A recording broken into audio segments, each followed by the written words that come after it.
السلام علیکم ورحمۃ اللہ وبرکاتہ۔ محترم سامعین، خواتین حضرات، اجالا چاندنی امید اسلامک چینل سے میں آپ کی خدمت میں تعلیم اللغت البلدیہ کے حوالے سے ویڈیو پیش کر رہا ہوں۔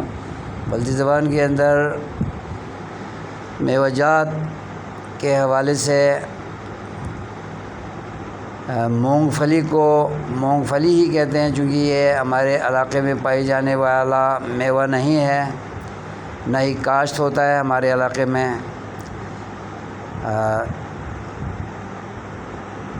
اس لیے اس کا نام وہی ہے جو اردو میں استعمال ہوتا ہے۔ مونگ پھلی کو مونگ پھلی، چلغوزے کو چلغوزہ ہی کہتے ہیں،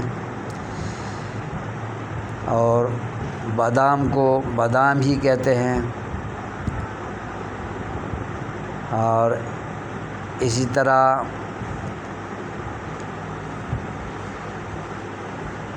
جتنے بھی میوہ جات یا سبزی جات یا درخت یا کوئی بھی چیز جو پہلے سے بلتستان کے اندر موجود نہ ہو اور باہر سے اس کی نسل منگوائی گئی ہو اور کاشت کرنا شروع کیا ہو، تو وہی نام استعمال ہوگا جو پہلے سے اردو ماحول کے اندر، اردو زبان کے اندر مستعمل تھا۔